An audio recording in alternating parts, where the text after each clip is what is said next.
अब आते हैं क्वेश्चन सेकंड पे। क्वेश्चन नंबर सेकंड में कहा जा रहा है कि formulate the following problems as a pair of equations and hence find their solution.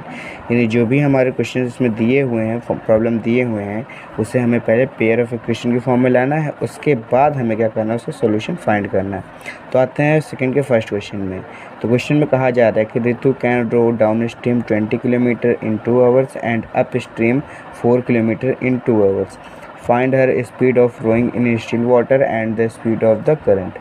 यानी इसमें क्वेश्चन में ये कहा जा रहा है कि रितु क्या करती है, तैरती है। अब एक होता है डाउन स्ट्रीम, एक होता है अप स्ट्रीम। पहले आप ये जान लीजिए, जैसे मान लीजिए ये एक हमारी नदी है, ठीक है, ये इस डायरेक्शन में फ़्लो हो रही है, ठीक है। अगर आप इसी डायरेक्शन में अगर जाते हैं तो ये होता है डाउन स्ट्रीम, अगर आप इसके अपोजिट डायरेक्शन में जाते हैं तो ये होता है अप स्ट्रीम, ठीक है। तो क्वेश्चन में ये कहा जा रहा है कि रितु क्या करती है, रो करती है, तैरती है, 20 किलोमीटर जाती है डाउन स्ट्रीम, वो भी कितने, 2 आवर्स में। यानी कि डाउन स्ट्रीम यानी कि मान लीजिए पानी हमारा इस डायरेक्शन में बह रहा है और ऋतु भी क्या करती है, इस डायरेक्शन में ही जाती है, कितना, 20 किलोमीटर जाती है और कितने टाइम में, 2 आवर टाइम में जाती है। ये हमारा केस नंबर फर्स्ट हो गया। सेकंड कंडीशन में क्या कहा जा रहा है कि and upstream 4 kilometre in 2 hour, और अप स्ट्रीम जब जाती है तो ये 4 किलोमीटर जाती है, कितने टाइम में, 2 आवर में, ठीक है। तो हमें क्या बताना है, find her speed of rowing in still water. हमें ये बताना है कि वो स्टिल वाटर में अगर पानी रुका हुआ हो तब उसकी स्पीड क्या रही होगी, और हमें ये भी बताना है the speed of the current, और हमें पानी का जो बहाव है उसकी स्पीड भी हमको बताना है। तो चलिए सॉल्व करते हैं, ठीक है। सॉल्यूशन पहले मान लेते हैं ना, let the speed of Ritu in still water, still water. अब ये बताइए, मान लीजिए ऋतु स्टिल वाटर यानी पानी जब रुका हुआ हो तब ऋतु की स्पीड कितनी है, x किलोमीटर पर आवर मान लेते हैं, ठीक है। And the speed of current यानी कि जो हमारा बहाव है पानी का, उसका जो स्पीड होगी वो क्या मान लेते हैं हम, y मान लेते हैं, y किलोमीटर पर आवर। अब ध्यान दीजिए डाउन स्ट्रीम और अप स्ट्रीम में थोड़ा सा डिफरेंस हो जाता है, ठीक है। अब जानिए डाउन स्ट्रीम के बारे में। अब ये बताइए, मान लीजिए पानी हमारा इस डायरेक्शन में बह रहा है और ऋतु भी क्या कहती है, इसी डायरेक्शन में जा रही है, ठीक है। मान लीजिए पानी इस डायरेक्शन में जा रहा है और कोई भी ऑब्जेक्ट अगर इसी डायरेक्शन में जा रहा है तो दोनों की जो स्पीड होगी आपस में ऐड हो जाएगी। जैसे मान लीजिए पानी ऐसे चला जा रहा है, हम किसी ऑब्जेक्ट को, मान लीजिए पानी हमारा 5 किलोमीटर पर आवर की स्पीड से जा रहा है, अगर हम कोई ऑब्जेक्ट यहाँ डाल देंगे तो वो 5 किलोमीटर पर आवर की स्पीड से ही जाएगा, ठीक है। यानी जो उसकी स्पीड होगी, करंट की जो स्पीड होगी वही स्पीड क्या होती है, उसमें ऐड हो जाती है। और मान लीजिए करंट की स्पीड है 5 किलोमीटर पर आवर और हम किसी ऑब्जेक्ट को डाल दिए, वो 2 किलोमीटर पर आवर की स्पीड से जा रही है, तो स्पीड जो होगी ऐड हो जाएगी। तो स्पीड कितनी हो जाएगी, 2 + 5 यानी हो जाएगा 7 किलोमीटर पर आवर। इसी तरीके ध्यान दीजिए, स्टिल वाटर में ऋतु जो है x किलोमीटर पर आवर की स्पीड से तैर रही है और करंट की जो स्पीड है y है, यानी x किलोमीटर पर आवर की स्पीड से ऋतु इधर तैर रही है और जो पानी की जो स्पीड है वो कितनी है, y है। तो दोनों स्पीड क्या हो जाएगी, ऐड हो जाएगी। तो डाउन स्ट्रीम के लिए जो स्पीड हो जाएगी वो हमारा क्या हो जाएगा, x + y हो जाएगा किलोमीटर पर आवर, ठीक है। और अप स्ट्रीम के बारे में जान लीजिए, अप स्ट्रीम में क्या होता है, स्पीड क्या होती है, घट जाती है।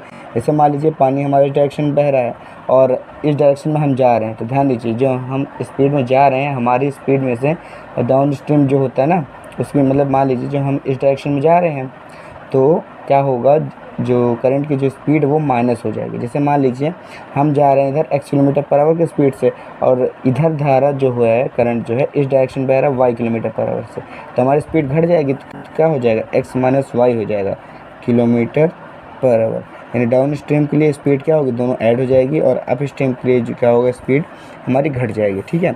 अब केस नंबर फर्स्ट पे आते हैं, ठीक है। केस नंबर फर्स्ट किसके लिए, डाउन स्ट्रीम के लिए, तो लिखेंगे for down stream, for down stream. अब बताइए डाउन स्ट्रीम के लिए आ गए तो हमारी इसमें स्पीड क्या हो जाएगी, ऐड हो जाएगी, यानी x + y kilometre per our हो जाएगा, ठीक है। डिस्टेंस कितना जा रहा है डाउन स्ट्रीम में, तो 20 किलोमीटर जा रहा है, ठीक है। अब टाइम इसमें कितना लग रहा है ये भी पता कर लीजिए, टाइम कितना लग रहा है, 2 आवर लग रहा है, ठीक है। तो बताइए एक हमारा फॉर्मूला होता है, स्पीड इक्वल होता है डिस्टेंस अपॉन टाइम, तो स्पीड हमारी कितनी x प्लस वाई है, इक्वल डिस्टेंस हमारा कितना है 20 और टाइम कितना लग रहा है 2, 2 से 20 कैंसिल 10 बार में, यानी x प्लस वाई इक्वल हो जाएगा 10। ये हमारा हो जाएगा क्वेश्चन फर्स्ट। अब आते हैं केस नंबर सेकंड पर।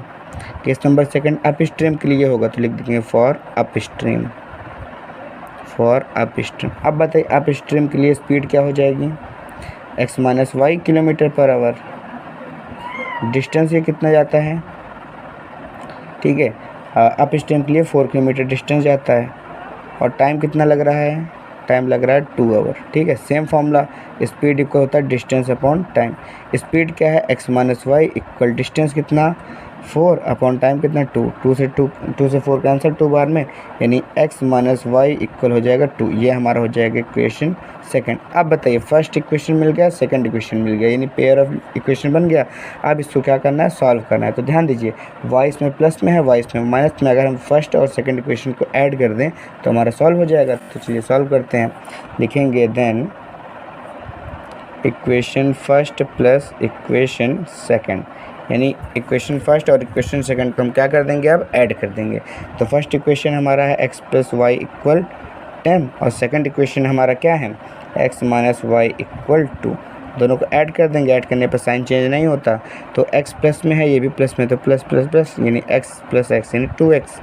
अब बताइए y इधर प्लस में, y इधर माइनस में, y से y कैंसिल हो गया, इक्वल 10 और 2 प्लस हो जाएगा तो हो जाएगा 12। तो x इक्वल क्या आ जाएगा, 2 इधर मल्टीप्लाई में इधर जाएगा तो डिवाइड में 12 अपॉन 2, ये से कैंसिल आ जाएगा 6, यानी x हमारा आ जाएगा 6। अब x की वैल्यू कहाँ रख देंगे, क्वेश्चन फर्स्ट में रख देंगे। लिखेंगे putting the value of x in equation first. First equation क्या था, x plus y equal 10, x ये रखेंगे 6 प्लस वाई इक्वल 10। तो y इक्वल क्या हो जाएगा, 6 इधर प्लस में उधर जाएगा तो माइनस में, 10 माइनस 6 हो जाएगा, तो y इक्वल हमारा आ जाएगा 4। तो हम लिख सकते हैं hence the speed of Ritu in still water, in still water, ये हमने क्या माना था, x की स्पीड कितनी आ गई 6, यानी 6 किलोमीटर पर आवर। आगे and the speed of current, और करंट की स्पीड हमने क्या माना था y कितना है 4, यानी 4 किलोमीटर पर आवर। यानी जो ऋतु है वो स्टिल वाटर यानी रुके हुए पानी में ऋतु की स्पीड क्या है 6 किलोमीटर पर आवर, और जो हमारी जो करंट बह रहा है यानी कि जो हमारा पानी बह रहा है उसकी रफ्तार कितनी है 4 किलोमीटर पर आवर। ये हमारा हो जाएगा आंसर। अब आते हैं सेकंड क्वेश्चन में। तो इसमें कहा जा रहा है कि 2 women and 5 men can together finish and embroidery work in 4 days, while 3 women and 6 men can finish it in 3 days. Find the time taken by one woman alone to finish the work and also that taken by one man alone. यानी इस question में कहा जा रहा है कि 2 women 2 औरतें और 5 मैन यानी 5 आदमी मिलकर किसी काम को एम्ब्रॉयडरी किसी वर्क को 4 डेज़ में ख़त्म कर देते हैं, फिनिश कर देते हैं। और जबकि अगर 3 वोमेन हो जाती हैं और 6 मैन हो जाते हैं तो उसी वर्क को 3 डेज़ में फिनिश कर देते हैं। तो हमें ये बताना है कि अगर एक वोमेन यानी कि एक औरत अगर उस काम को अकेले करना चाहे तो उसको कितने टाइम लगेगा, और हमें ये भी बताना है साथ साथ कि अगर एक आदमी उसी काम को अकेले करता है तो उसको कितना टाइम लगेगा। ठीक है, तो चलिए सॉल्व करते हैं। मान लेते हैं let the number of days taken by one women. अब हम ये मान लेते हैं कि एक वोमेन जो है पूरा काम करने के लिए उसको कितने दिन लगते हैं फिनिश करने के लिए, मान लेते हैं x डेज उसको टोटल लगते हैं काम को फिनिश करने के लिए।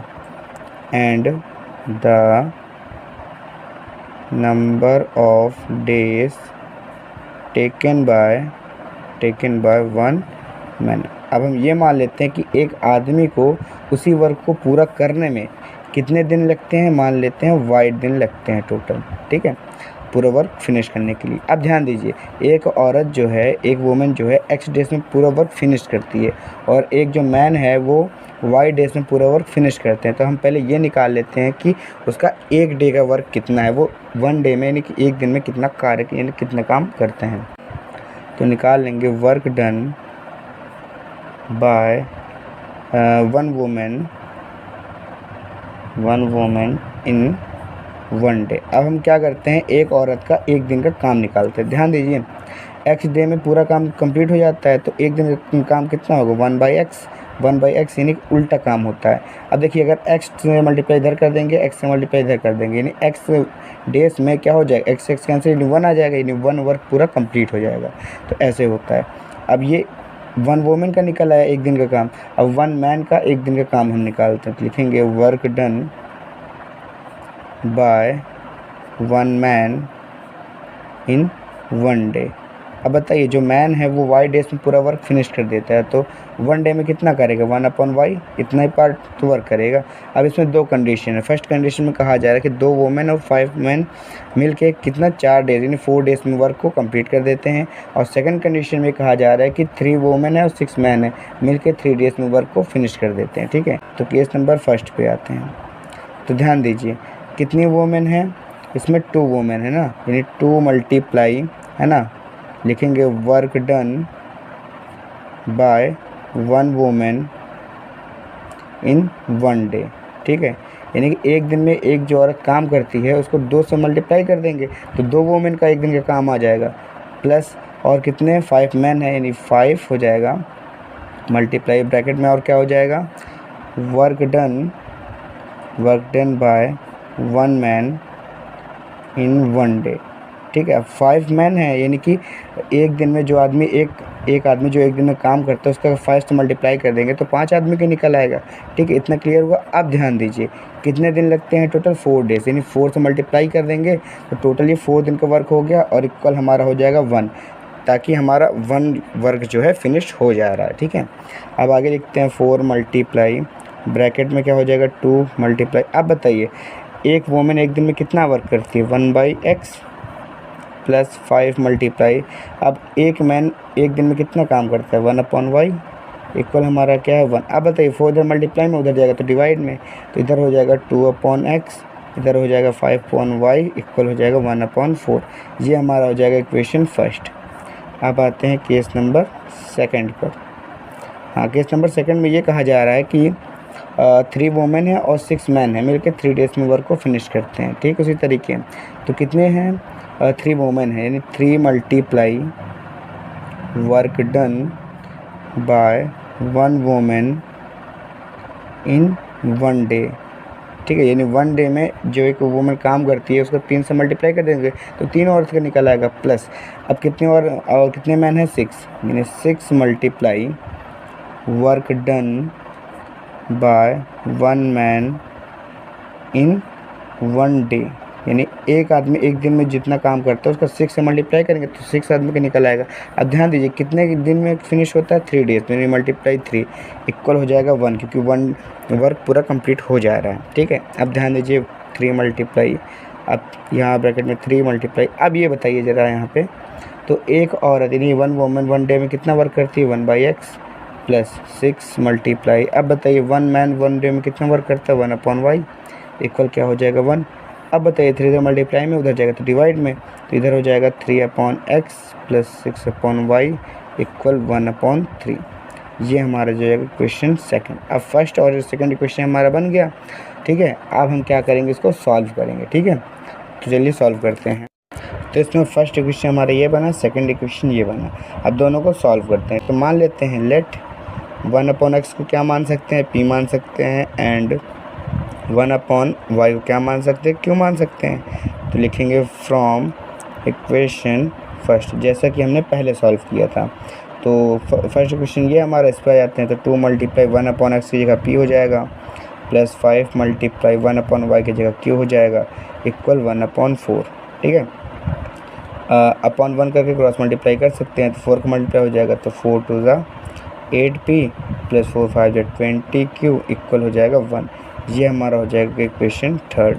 ठीक है, आगे लिखेंगे फ्रॉम इक्वेशन सेकंड। तो सेकंड इक्वेशन से आते हैं। तो 3 मल्टीप्लाई 1/x की जगह p प्लस 6 मल्टीप्लाई 1/y की जगह q इक्वल 1/3। अपॉन 1 करके क्रॉस मल्टीप्लाई करेंगे तो 3 3 ज़ा 9p प्लस 3 6 ज़ा 18q इक्वल हो जाएगा 1। ये हमारा हो जाएगा इक्वेशन 4। ठीक है। तो हमारा थर्ड और फोर्थ बन गया। अब इसी को हमको सॉल्व करके क्या लाना है, पी और क्यू की वैल्यू आएगी और उससे हमें क्या करना है, एक्स और वाई की वैल्यू फाइंड करनी है। तो इतना हो गया। तो अब हम क्या करते हैं, जो इक्वेशन छोटा है उसको लेकर सॉल्व करते हैं। तो कौन सा, दोनों इक्वल ही है लगभग, तो हम ले लेते हैं थर्ड इक्वेशन। लिखेंगे फ्रॉम इक्वेशन थर्ड इक्वेशन हमारा क्या है, 8p + 20q = 1। यहाँ से हम p की वैल्यू निकालते हैं। तो 8p 20q इधर क्या है, प्लस में उधर जाएगा तो माइनस में, तो 1 - 20q।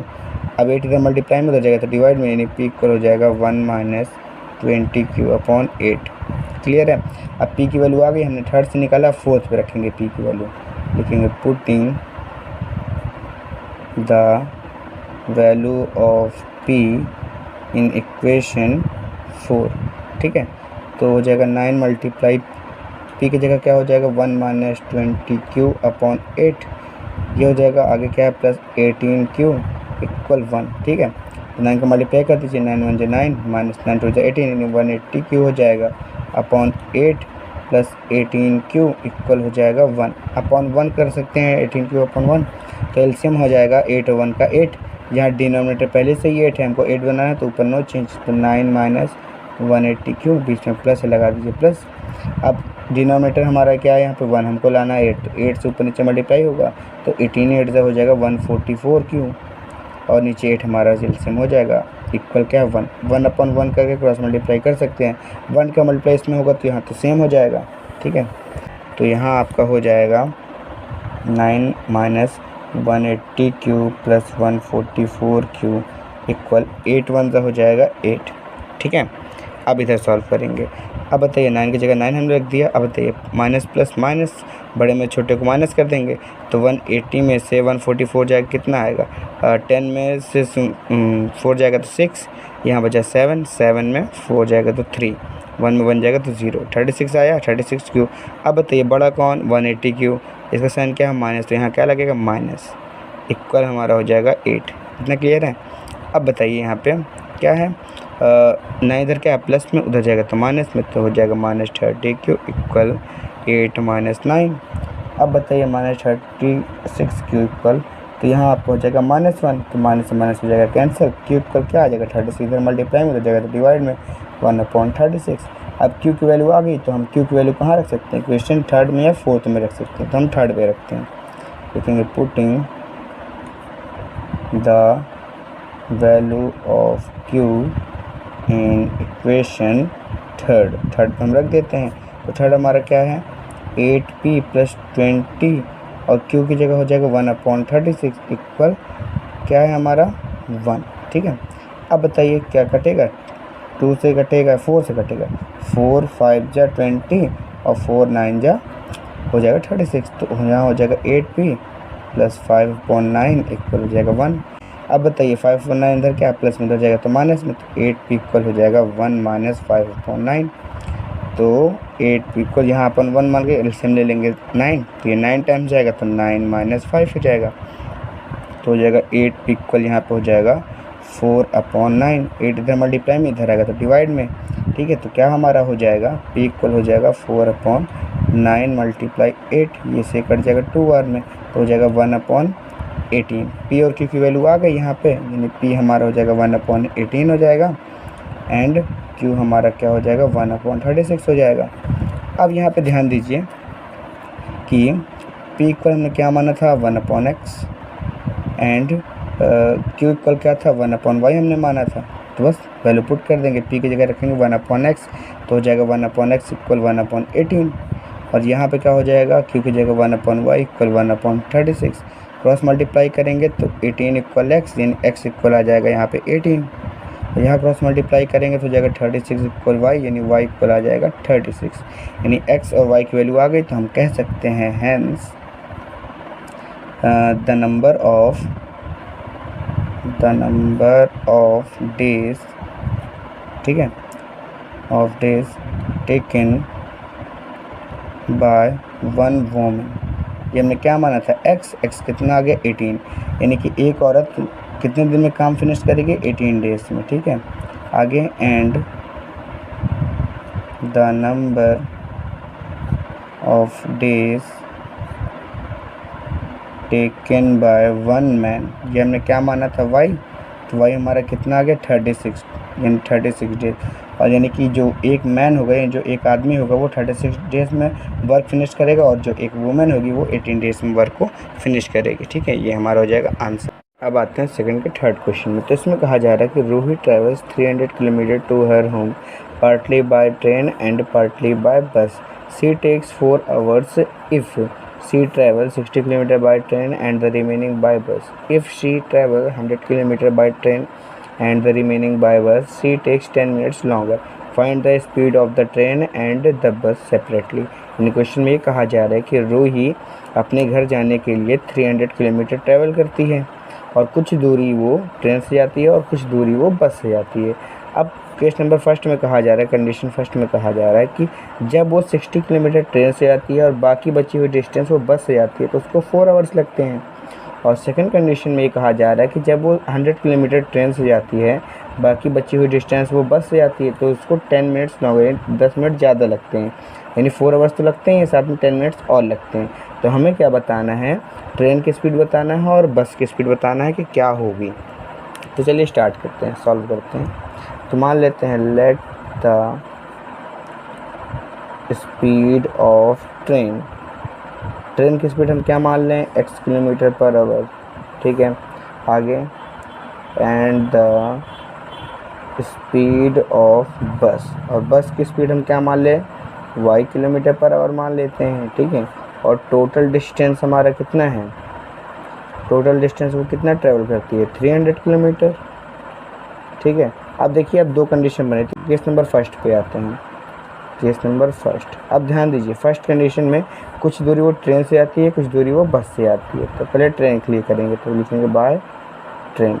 अब बताइए ट्रेन की स्पीड कितनी है, स्पीड हमने क्या माना x किलोमीटर पर आवर। ठीक है, अब आगे बताइए इसमें डिस्टेंस कितना जा रहा है ट्रेन में। ठीक है, ट्रेन में कितना 60 किलोमीटर जाता है, ये जाती है। ठीक है, आगे बताइए टाइम इसमें कुछ लग रहा है, तो टाइम हमको अभी नहीं पता तो हम मान लेते हैं let the time taken be t1। हम क्या मान लेते हैं इसमें टाइम कितना लग रहा है t1 लग रहा है। तो एक फार्मूला होता है स्पीड इक्वल होता है डिस्टेंस अपॉन टाइम। तो स्पीड कितनी है x की, x kilometre per hour, distance कितना 60 किलोमीटर जा रहा है, टाइम हमने क्या मान लिया वो t1 लग रहा है। अब अगर x अपॉन 1 करके क्रॉस मल्टीप्लाई करें t1 का मल्टीप्लाई x में होगा, यानी x मल्टीप्लाई t1 इक्वल हो जाएगा 60। तो अगर t1 की वैल्यू निकालना चाहे तो x इधर मल्टीप्लाई में उधर जाएगा तो डिवाइड में, यानी 60 अपॉन x, ये हमारा हो जाएगा इक्वेशन फर्स्ट। अब ध्यान दीजिए ट्रेन से इतने डिस्टेंस गया, अब बस से भी तो कुछ गया है, लिखेंगे बाय बस। अब बस के द्वारा कितना डिस्टेंस है उसके बारे में अब हम सॉल्व करेंगे। तो ध्यान दीजिए बस की स्पीड कितनी है y किलोमीटर पर आवर। ठीक है, और डिस्टेंस कितना गया है, अब ध्यान दीजिए टोटल डिस्टेंस है 300 किलोमीटर, जिसमें 60 किलोमीटर वो जा चुकी, तो बचा कितना 60 माइनस कर देते हैं तो हमारा जाएगा 240, यानी 240 किलोमीटर वो बस से जाएगी। ठीक है, अब ध्यान दीजिए इसमें भी कुछ टाइम लग रहा है, तो टाइम क्या मान लें t2 मान लेते हैं। Let the time taken be t2, इसमें मान लेते हैं टाइम t2 लग रहा है। तो सेम फॉर्मूला हमारा स्पीड इक्वल होता है डिस्टेंस अपॉन टाइम।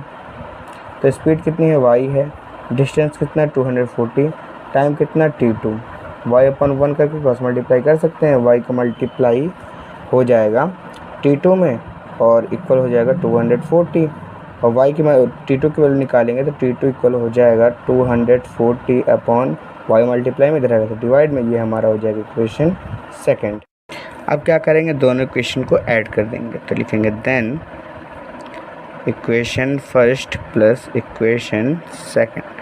तो LHS से जुड़ जाएगा और RHS ऐड हो जाएगा, तो हो जाएगा t1 प्लस t2 इक्वल हो जाएगा 60 upon x plus 240 upon y।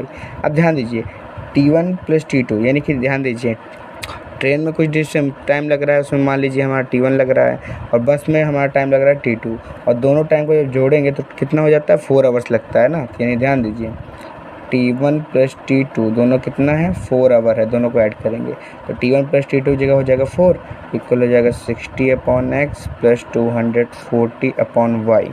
ठीक है, अब ध्यान दीजिए इसको हम क्या लिख सकते हैं, हम 60/x प्लस 240/y इक्वल 4, ये हमारा हो जाएगा इक्वेशन थर्ड। अब आते हैं केस नंबर 2 पर, यानी केस सेकंड पर। तो केस सेकंड में कहा जाता है कि ट्रेन से 100 किलोमीटर जाती है और बची हुई डिस्टेंस बस से जाती है, तो लिखेंगे बाय ट्रेन। ठीक है, अब बताइए स्पीड कितनी है ट्रेन की, हमने क्या माना था x किलोमीटर पर आवर माना था। ठीक है, और आगे डिस्टेंस अब कितना जा रही है इससे, अब इससे डिस्टेंस जा रही है 100 किलोमीटर, और टाइम क्या लग रहा है, टाइम को नहीं पता तो मान लेते हैं लेट द टाइम टेकन भी। अब टाइम क्या मान लेते हैं, 3 चलिए मान लेते हैं, तो सेम फॉर्मूला स्पीड इक्वल क्या होता है डिस्टेंस अपॉन टाइम। स्पीड हमने क्या माना x इक्वल डिस्टेंस कितना है 100 है और टाइम कितना हमने मान लिया T3 है, तो x/1 करके क्रॉस मल्टीप्लाई कर सकते हैं तो हो जाएगा x इंटू यहाँ हो जाएगा T3 इक्वल क्या हो जाएगा 100। अब बताइए हमें T3 की वैल्यू निकालना है, T3 की इक्वल क्या हो जाएगा x इधर मल्टीप्लाई में हो जाएगा डिवाइड में, यानी हो जाएगा 100/x, ये हमारा हो जाएगा क्वेश्चन नंबर 4। अब ध्यान दीजिए, अब बस से भी तो कुछ डिस्टेंस जाएगी तो लिखेंगे बाय बस। अब इसमें ध्यान दीजिए कि बस की स्पीड कितनी है, हमने क्या माना था y किलोमीटर पर आवर। अब बताइए डिस्टेंस कितना जाएगी बस से, तो ध्यान दीजिए कि टोटल डिस्टेंस है 300 किलोमीटर, जिसमें से 100 किलोमीटर वो चल चुकी है ट्रेन से, तो बचा कितना 200, यानी 200 किलोमीटर वो बस से जाएगी। अब आगे इसमें भी कुछ टाइम लगेगा तो मान लेते हैं लेट द टाइम टेकन भी, इसमें टाइम मान लेते हैं T4, तो हमारा सेम फॉर्मूला रहेगा स्पीड इक्वल होता है डिस्टेंस अपॉन टाइम। स्पीड कितनी है y है इक्वल डिस्टेंस कितना 200 है, टाइम कितना हमने माना T4 लग रहा है, तो y/1 के क्रॉस मल्टीप्लाई करेंगे, T4 का मल्टीप्लाई y में हो जाएगा तो y इंटू T4 इक्वल हो जाएगा 200। अब बताइए T4 की वैल्यू निकालेंगे तो y इधर मल्टीप्लाई में इधर जाएगा तो डिवाइड में, यानी 200/y, ये हमारा हो जाएगा इक्वेशन 5। अब क्या करेंगे इक्वेशन 4 और 5 को ऐड कर देंगे। ठीक है, तो लिखेंगे देन इक्वेशन 4 प्लस इक्वेशन 5 को ऐड कर देंगे तो हो जाएगा T3 प्लस T4 इक्वल हो जाएगा 100/x प्लस 200/y। अब ध्यान दीजिए यानी कि हमें इसमें 10 मिनट ज़्यादा लगते हैं, तो ध्यान दीजिए इसमें क्या हो जाएगा कि T3 plus T4 equal 4 hours तो लगेंगे प्लस 10 मिनट्स जो हैं ज़्यादा लग जाएंगे। ठीक है, इतनी बात क्लियर है। अब ये थोड़ा जान लीजिए इसमें कि हम इसमें क्या करेंगे, कैसे करेंगे। तो इधर ध्यान दीजिए कि 1 आवर इक्वल होता है हमारा 60 मिनट, यहाँ तक क्लियर है। अब आगे ध्यान दीजिए, अगर हम कहें कि 60 मिनट इक्वल वह हम 1 आवर लिख सकते हैं तो लिख सकते हैं, तो 1 मिनट इक्वल कितने आवर हो जाएगा 60 से मल्टीप्लाई हो जाएगा डिवाइड में, यानी 1/60 आवर। ये 1 मिनट में इतने आवर होते हैं, हमें निकालना 10 मिनट का, तो 10 मिनट इक्वल क्या हो जाएगा, हमने इधर 10 से मल्टीप्लाई किया 10 1 जा 10, इधर भी 10 से मल्टीप्लाई करेंगे तो 10 1 जा 10/60 आवर। 1 0 से 1 0 कैंसिल हुआ, यानी 10 मिनट इक्वल हम लिख सकते हैं 1/6 आवर। तो इधर ध्यान दीजिए T3 plus T4 equal 4 our था हमारा ही है। अब 10 मिनट को अगर आवर में चेंज करेंगे तो 1/6 आवर हो जाएगा। ठीक है, T3 प्लस T4। अब इसको हमको सॉल्व करना है, अपन 1 कर सकते हैं, एलसीएम हमारा आ जाएगा 1 और 6 का एलसीएम 6, ये 6 टाइम जाएगा, तो 6 4 जा 24 आवर प्लस 1 आवर, यानी T3 प्लस T4 इक्वल हो जाएगा 25.6 आवर, ये हमारा हो जाएगा। यानी T3 प्लस T4 की जगह हो जाएगा 25.6, यानी यहाँ हो जाएगा 25.6 इक्वल 100/x प्लस 200/y, यानी हमारे क्वेश्चन क्या बन जाएगा 100/x प्लस 200/y इक्वल 25.6, ये हमारा हो जाएगा इक्वेशन 6। अब हमें क्या करना है, इक्वेशन 3 और 6 को लेकर सॉल्व करना है। तो हमारा थर्ड इक्वेशन बना था 60/x प्लस 240/y इक्वल 4, और 6 इक्वेशन बना था 100/x प्लस 200/y इक्वल 25.6। अब थर्ड और 6 इक्वेशन को लेकर हमको सॉल्व करना है। ठीक है, तो चलिए सॉल्व करते हैं। तो पहले मान लेते हैं लेट 1/x इक्वल क्या मान सकते हैं, p मान सकते हैं, एंड 1/y को क्या मान सकते हैं, क्यों मान सकते हैं। तो अब लिखेंगे फ्रॉम इक्वेशन थर्ड, ठीक है। तो थर्ड इक्वेशन पे आते हैं। तो हमारा क्या है 60 मल्टीप्लाई 1/x, 1/x की जगह हो जाएगा p प्लस 240 मल्टीप्लाई 1/y की जगह हो जाएगा q इक्वल हो जाएगा 4। तो हमारा इक्वेशन क्या बन जाएगा 60p प्लस 240 q इक्वल 4। ये हमारा इक्वेशन हो जाएगा 7। अब लिखेंगे फ्रॉम इक्वेशन 6। तो अब ध्यान दीजिए क्या हो जाएगा 100 मल्टीप्लाई 1/x की जगह हो जाएगा p प्लस 200 मल्टीप्लाई 1/y की जगह हो जाएगा q इक्वल क्या है 25.6 अपॉन 1 करके क्रॉस मल्टीप्लाई करेंगे। 6 का मल्टीप्लाई 100 में हो जाएगा तो हो जाएगा 600p प्लस 6 का मल्टीप्लाई 200 में हो जाएगा तो हो जाएगा 1200q इक्वल हो जाएगा 25। ये हमारा हो जाएगा क्वेश्चन नंबर 8। अब क्या करना है 7 और 8 को लेके सॉल्व करना है। तो छोटे क्वेश्चन कौन सा है 7 है, तो 7 क्वेश्चन लेके सॉल्व करते हैं। तो अब लिखेंगे फ्रॉम क्वेश्चन 7। तो अब ध्यान दीजिए क्वेश्चन 7 हमारा क्या है 60p प्लस 240q इक्वल है 4। अब यहाँ से हम p की वैल्यू निकालते हैं। तो 60p को इधर रखते हैं, 240q उधर प्लस में उधर जाएगा तो माइनस में हो जाएगा। तो हो जाएगा 4 माइनस 240q। अब बताइए 60 इधर क्या मल्टीप्लाई में उधर जाएगा तो डिवाइड में, यानी p इक्वल हो जाएगा 4 माइनस 240q अपॉन हो जाएगा 60। अब p इक्वल ऊपर हम 4 कॉमन ले सकते हैं, बचेगा 1 माइनस 60q अपॉन नीचे हो जाएगा 60। तो ये से कैंसिल हो जाएगा 15 बार में, ठीक है। अब हमारा p की वैल्यू क्या हो जाएगा 1 माइनस 60q अपॉन 15। अब p की वैल्यू आ गई कहाँ से 7 से हमने p की वैल्यू निकाली तो किस पे रखेंगे 8 में रखेंगे। लिखेंगे putting the value of p in equation 8, ठीक है। तो क्वेश्चन 8 हमारा क्या है ये हो जाएगा 600p, और यानी p की जगह आप वैल्यू रख देंगे। p की जगह हम क्या रखेंगे 1 माइनस 60q अपॉन हो जाएगा 15। आगे क्या है प्लस 1200q इक्वल क्या है 25। अब ध्यान दीजिए 15 से 600 कट जाएगा, 15 4 जो 60, एक ज़ीरो लगा दीजिए, यानी हमारा हो जाएगा 40 और ब्रैकेट में 1 माइनस 60q ये हो जाएगा 1200q इक्वल हो जाएगा 25। अब 40 का मल्टीप्लाई कर दीजिए हो जाएगा 40, 6 4 जो 24, यानी कितना हो जाएगा q और प्लस 1200q इक्वल हो जाएगा 25।